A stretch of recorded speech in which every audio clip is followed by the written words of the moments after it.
دیکھیے تو صحیح ہم نے کیا وتیرہ پکڑا ہوا. خطا ہو گئی, وہ مسئلہ خراب ہو گیا, ارد گرد کے سارے محلے کے لوگ بلوائے, گٹھلیاں جمع کیں, 1.25 لاکھ مرتبہ آیت کریمہ پڑھایا, اور اگلے دن غائب. ام المومنین عائشہ صدیقہ سے سوال کیا گیا کہ اللہ کے رسول کو سب سے اچھا کام کون سا لگتا تھا؟ فرمایا تھوڑا مگر متواتر. یہ کیا ہوا؟ ایک دن کا 1.25 لاکھ اور دوسرے دن ایک بھی گٹھلی نہیں ڈالی جا رہی. تو خواتین و حضرات, یہ بڑا ناقص سا رویہ ہے. جب آپ خدا کو یاد کرو تو استقلال سے یاد کرو, کم یاد کرو مگر تسلسل سے یاد کرو. اور جیسے اللہ کے رسول نے فرمایا کہ بہترین قرآن وہ ہے جو مرتحل کی طرح پڑھا جائے, مسافر کی طرح پڑھا جائے, منزل بہ منزل پڑھا جائے. جب ختم ہو تو پھر شروع کر دو, قرآن کے سفر کو ختم نہ کرو. اسی طرح ارشاد فرمایا کہ جب تم کوئی ایسا کام کرو جو اللہ کو پسند ہو تو اسے کراہت میں مت ڈالو. اچھے کام کو منسوخ کرنا اللہ کے نزدیک مکروہ ہے, تو اسے منسوخ مت کرو, اسے مکروہ مت کرو. چلتے چلو, تھوڑا سا, زیادہ نہیں, تھوڑا سا. بھائی آخر کیا ہے تسبیح میں؟ تسبیح کے بھی بڑے بڑے مخالف ہیں. کوئی کہتا ہے بے حساب پڑھنی چاہیے, کوئی کہتا ہے بغیر تعداد کے پڑھنی چاہیے. بھائی اگر آپ پڑھ لو تو کیا نہ, کیا کوئی تسبیح والا بھی آپ پر اعتراض کرتا ہے اگر آپ بے حساب پڑھتے ہو؟ تو کوئی تسبیح والا اعتراض کرتا ہے کہ اتنی پڑھنی چاہیے, اتنی نہیں پڑھنی چاہیے, مگر تسبیح جو ہے وظائف کی طرح نہیں پڑھنی چاہیے. یاد خدا کو یاد خدا رہنا چاہیے. فَإِذَا قَضَيْتُم مَنَاسِكَكُمْ فَاذْكُرُوا اللَّهَ كَذِكْرِكُمْ آبَاءَكُمْ. تسبیح اس طرح پڑھو جیسے آباء و اجداد کو یاد. خوف شوف چھوڑ دو, تم میرا خوف سے ہار ہی نہیں سکتے. میں تو چاہتا ہوں کہ مجھے ایسے یاد کرو جیسے آباء و اجداد کو یاد کرو, محبت سے, اشتیاق سے. جیسے ان کے ذکر سے تمہارے دلوں کو فرحت ملتی ہے, ایسے ہی مجھے یاد کرو, پیار سے یاد کرو. وہ کہاں کا خدا ہے مجھے بتائیے کہ جو آپ سے جبر سے اپنی یاد کروا رہا ہے؟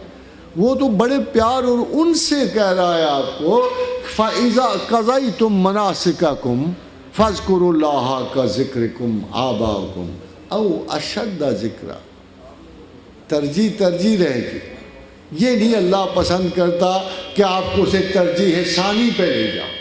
یہ نہیں اللہ پسند کرتا کہ اس کی مخلوقات سے اسے کم رتبہ دو. بھائی اس نے تمہیں پہلا سانس دینا, اس نے تمہیں آخری سانس دینا, اس نے تمہیں بیوی دینے, بچے دینے. کہاں عزتیں ڈھونڈنے جاتے ہو؟ فَإِنَّ الْعِزَّةَ لِلَّهِ جَمِيعًا. عزت اللہ نے تمہیں دی, اخلاق اللہ نے دینے, آپ کو بچے اللہ نے دینے, چھینے نہیں اس نے.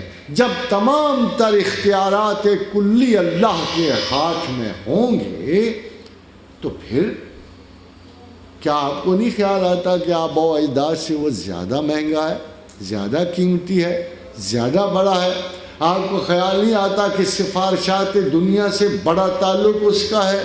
آپ کو خیال نہیں آتا کہ عزت و توہین کے مراتب میں آخری فیصلہ اللہ کے پاس ہے؟ تو آپ ڈپٹی کمشنر کی بجائے پیادے کا کیوں آسرا لیتے ہو؟ آپ سیدھا باس جو تمہیں کہہ رہا ہے کہ مجھ سے مانگ لو, آپ کا باس آپ کو کہہ رہا ہے کہ مانگ لو مجھ سے جو مانگنا ہے, مجھ سے استدعا کر لو جو کرنی ہے, تو خداوند کریم آپ سے ایک ڈائریکٹ ریلیشن شپ مانگتا ہے. اور آپ کے نبی پتہ ہے نبی ذاکر تھے. اللہ کے رسول کتنے بڑے ذاکر تھے کہ جب ایک حدیث میں عبداللہ بن مسعود ساتھ تھے, حضور سوئے ہوئے تھے, تو 2 لوگ آ کے کھڑے ہو گئے سرہانے, اور یہ ملائکہ میں سے تھے. تو ایک نے کہا دوسرے کے بارے میں کہ اس مرد کے بارے میں کیا کہتے ہو؟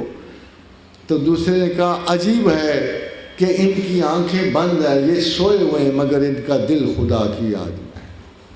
پھر ام المومنین عائشہ صدیقہ سے پوچھا گیا باب جنابت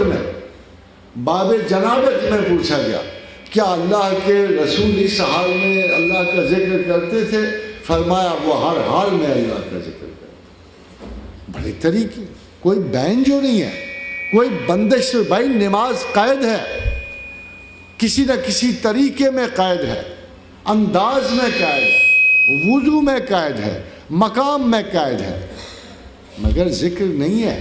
قرآن پڑھنے کے آداب ہیں، وہ اپنے آداب میں قید ہے، ذکر پہ کوئی قید نہیں ہے.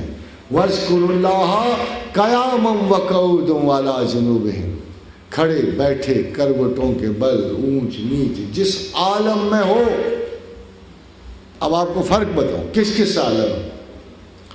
جب آپ آیت کریمہ پڑھتے ہو تو کتنا اہتمام، خوشبوئیں لگ رہی ہیں، اگربتیاں سلگ رہی ہیں، چاندنیاں بچھی ہوئی ہیں، فرش لگے ہوئے ہیں، ہر طرف خوشبو پھیلی ہوئی ہے، نئے کپڑے پہنے جا رہے ہیں، نقش و درست کیا جا رہا ہے.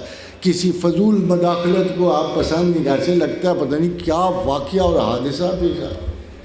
یہ تو ہے آپ جو تسبیح پڑھ رہے ہیں، اور جس پیغمبر نے پڑھی ہے اس کا کیا ماحول تھا.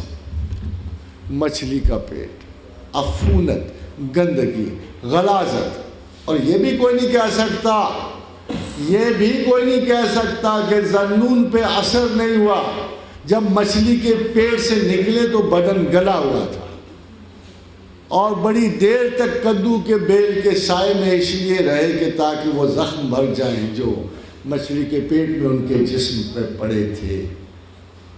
آپ کا کیا انداز ہے یاد کرنے، اور ان کا کیا انداز ہے جو تسبیحات کے بانی مبانی تھے، جنہوں نے آپ کو تسبیحات عطا کی ہیں، ان کا کیا انداز فکر تھا، آپ کا کیا انداز فکر ہے. خاتون حضرات، ان معاملات کے لیے اللہ نے کچھ شرعی قوانین کو مرتب فرمایا ان کے لیے، تاکہ یہ نسل انسان جو اپنے مقام سے بچھڑ گئی ہے، ان کو سہولت مل جائے میرے پاس آنے کے لیے. اگر ان کا جو شرع جو ہے آپ کی ہیلپنگ سائڈ ہے، آپ کو پتہ لگ جائے کہ یہ خصائل جب کسی بڑے معاشرے میں پیدا ہوں گے، جب یہ ایٹیچیوڈز پیدا ہوں گے، تو پھر آپ آسانی سے اللہ تک پہنچ جاؤ، آسانی سے. اور یہ تمام آسانیاں اللہ نے اپنے رسول کے معاملات میں پیش کر دیں. آپ کو اللہ نے بتایا کہ متابعت رسول صلی اللہ علیہ وآلہ وسلم میں آپ کو انداز فکر مل جائے گا، انداز حیات مل جائے گا. قرب خدا تک پہنچنے کے لیے آپ کو ساری صلاحیتیں مہیا ہو جائیں.